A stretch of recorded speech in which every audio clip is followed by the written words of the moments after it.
Old Digha নাকি new Digha? প্রসঙ্গ যখন দীঘাকে নিয়ে তখন সবার প্রথমে মাথায় আসে দীঘা তো দুটি ভাগে রয়েছে, ওল্ড দীঘা ও নিউ দীঘা। কিন্তু আমরা যে যাব তাহলে কোন দীঘাতে গেলে আমাদের পক্ষে সবথেকে ঠিক হবে, আর সেই চিন্তাকেই প্রশমন করতে আজকের আমি এই ভিডিওটি নিয়ে এসেছি। দীঘাতে গিয়ে এবং সম্পূর্ণ দীঘা ভ্রমণ করে ও যাচাই করে কতগুলি দিক খুঁজে পেয়েছি, সেগুলোই আজকের ভিডিওতে তুলে ধরব। এবং পুরো ভিডিওটি দেখলে আপনারা নিজেরাই বুঝতে পারবেন যে কোন দীঘায় গেলে আপনাদের পক্ষে সহজ হয়ে উঠবে। আজকের ভিডিওতে মোট 10টি পয়েন্ট তুলে ধরব, যা আপনাদের সিদ্ধান্ত নিতে সাহায্য করবে। তাই ভিডিওটি শেষ পর্যন্ত দেখার অনুরোধ রইল। চলুন ভিডিওটি শুরু করা যাক।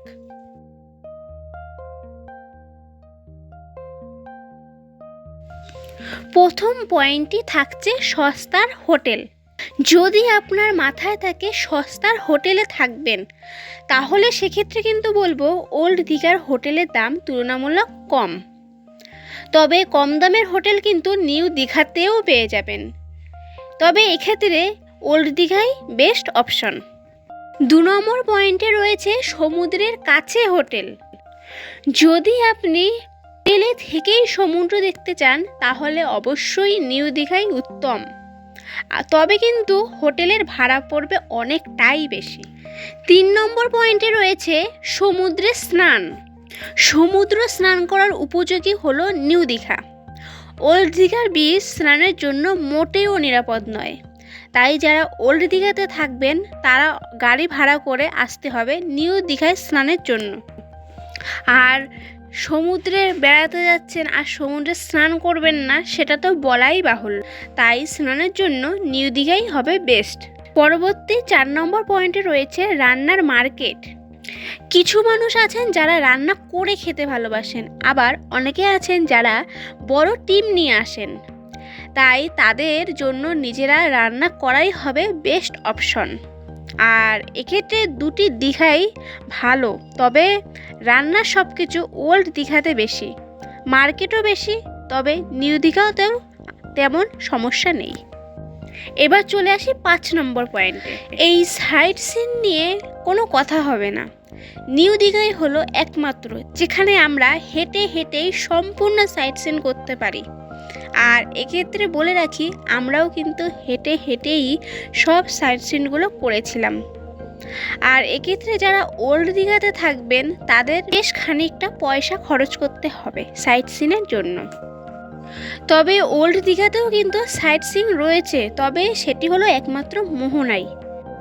চলে আসি 5 নম্বর পয়েন্টে, সাইট সিনের গাড়ির খরচ। যেহেতু নিউ দীঘার সব কাছেই রয়েছে সাইট সিনগুলি, তাই যারা একেবারেই হাঁটতে চান না তারাও খুব সহজেই গাড়ি পেয়ে যাবেন এবং ভাড়াও পড়বে তুলনামূলক কম। চলে আসি 6 নম্বর পয়েন্টে, railway station. Railway station new Digha ও ওল্ড দীঘার মাঝামাঝিতে এটি অবস্থিত, তবে তুলনামূলকভাবে ওল্ড দীঘার অনেকটাই কাছে, চাইলে আপনি হেঁটেও যেতে পারবেন। 7 নম্বর পয়েন্ট, খাওয়ার হোটেল। এক্ষেত্রে দুদিকেই সমান তালে রয়েছে, এক্ষেত্রে আপনি যে কোনো দিক থেকেই সস্তার খাবার খেতে পারবেন। 8 নম্বর পয়েন্ট, মার্কেটিং। দোকান ওল্ড দীঘা এবং নিউ দীঘার দুদিকেই রয়েছে, তবে ওল্ড দীঘার দোকানের সংখ্যা অনেক গুণ বেশি এবং ভ্যারাইটিজও অনেক। 9 নম্বর পয়েন্ট, বাস স্ট্যান্ড। বেসরকারি বাস স্ট্যান্ড ওল্ড দীঘা ও নিউ দীঘা দুদিকেই আছে, তবে সরকারি বাস স্ট্যান্ড পাবেন ওল্ড দীঘাতে। 10 নম্বর পয়েন্ট, আমার পছন্দ। আপনাদের পছন্দের সাথে আমার পছন্দ নাও মিলতে পারে, তবে আমার পছন্দ নিউ দীঘা, কারণ সমুদ্র সৈকত বলতে আমরা যা বুঝি তার সব কটি নিউ দীঘায় বর্তমান, আর সাথে সাইট সিনও। তাহলে বন্ধুরা, এই ছিল আজকের মোট 10টি দিক। আশা করছি যে ভিডিওটি শেষ পর্যন্ত দেখার পরে আপনারা নিজেরাই বুঝতে পেরেছেন যে আপনাদের জন্য কোনটি বেস্ট।